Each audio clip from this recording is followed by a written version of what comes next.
The twin suns of Tatooine burned like molten coins across the horizon, baking the sands into gold and shadow. Wind howled across the dunes, whispering secrets of old battles and buried bones. A lone figure rode across the wasteland, Din Djarin, the Mandalorian armor dusted, cloak tattered, visor reflecting endless desert. Behind him hovered his speeder, and in the saddlebag rested a small sphere, Grogu's favorite toy, the only sign of innocence in a world of monsters. He had come to Mos Pelgo, a ghost town half swallowed by the desert. Its people were weary, their eyes hollow from years of fear, and what they feared most lived beneath their feet. As Din stepped into the cantina, the hum of conversation fell silent. Eyes followed the glint of Besk, the bartender, a Twi'lek with trembling hands, nodded toward the far end of the room.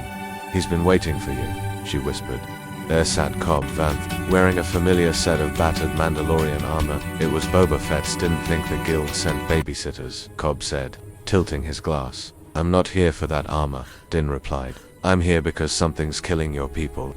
Cobb sighed, leaning forward. "The crate dragon, it comes from the Dune Sea. Eats banthas, Tuskens, even people. We tried fighting it. Blasters don't make a dent." Din's visor tilted. "Then we don't use blasters." Outside, the ground trembled, a low, rumbling growl like thunder beneath the earth. Glasses rattled. Someone screamed. "It's feeding again," Cobb muttered.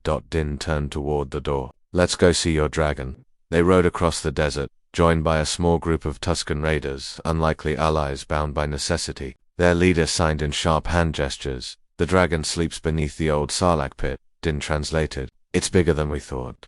When they reached the site, the ground looked like a battlefield frozen in time. Skeletons of banthas, rusted speeder parts, and scorched sand. The pit itself was wide enough to swallow a freighter.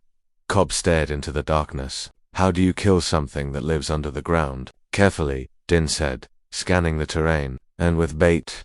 Under the blistering suns, the villagers and Tusken raiders worked side by side, digging trenches, laying explosives, and tying a massive bantha to a wooden post at the edge of the crater. Grogu watched from the speeder, cooing softly, unaware of the danger. Din turned to him and said, "Stay put, no snacks." The plan was simple: lure the crate dragon out, detonate the explosives when it surfaced, and pray it worked. But plans on Tatooine rarely went smooth.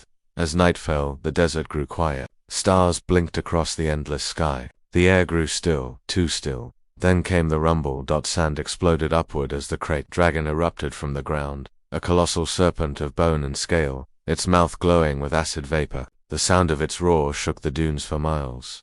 "Now!" Din shouted. Cobb hit the detonator.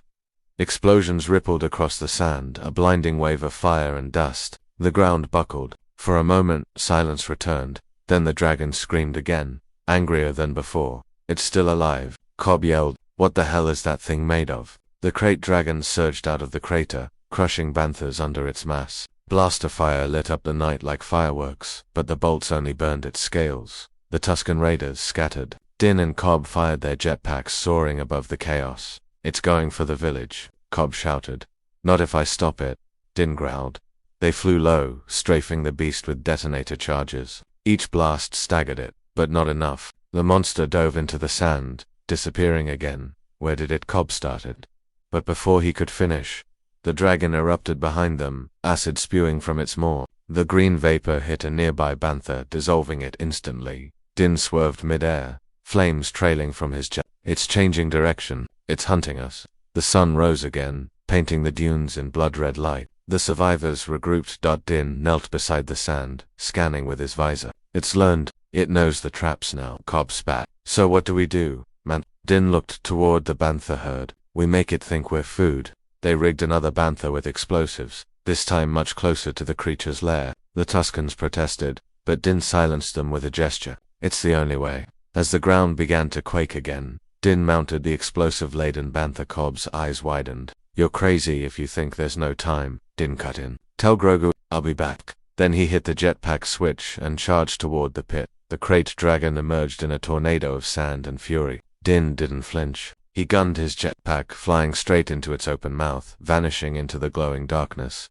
Cobb shouted, "He's inside it." Seconds passed, like hours. The villagers stared in horror. Then the dragon began to twist and convulse, roaring so loud it cracked the rocks around it, from deep inside.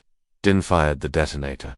A massive explosion tore through the creature's body. Flesh and sand rained across the dunes as the great dragon collapsed, its roar fading into a deathly silence. The desert fell still again. Then, from the haze of smoke, a shadow rose, covered in slime, armor scorched, but alive. Din Djarin stood atop the carcass of the dragon. Cobb laughed in disbelief. "You did it, Mando." Din raised a chunk of glistening crystal from the creature's remains, a great dragon pearl, glowing faintly in his hand. "Worth the trouble," he muttered. The villagers and Tuscans celebrated together for the first time in memory. The carcass would feed them for months. The pearl, a relic of ancient power, would bring prosperity.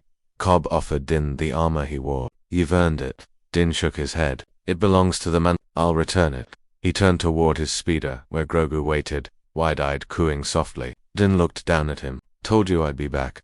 Grogu reached up with the Force, levitating a small piece of the dragon's shell. Din chuckled beneath his helmet. "Show off." As they rode away from Mos Pelgo, the wind carried whispers of new threats, bounty hunters, Imperial remnants, and something darker rising in the outer rim. Din glanced at the horizon, visor gleaming in the dying light. "Wherever we go, kid," he said quietly, "they'll keep coming." Grogu babbled in response, his big eyes reflecting the twin suns. "Yeah," Din replied. "Let M come." The speeder roared into the distance, leaving behind a world forever changed where monsters fell, but legends were born. Weeks later, in a dark corner of a hooded figure examined the crate dragon pearl glowing on a halota ball. "It's true." "Then," he murmured, "the creature was ancient. From before the dunes had names," a second voice replied, deep and mechanical. "The Mandalorian survived. He always does." The hooded man turned. "Then perhaps it's time we stopped sending hunters." The camera panned up, revealing the insignia of the Imperial remnant, shining faintly in the dark.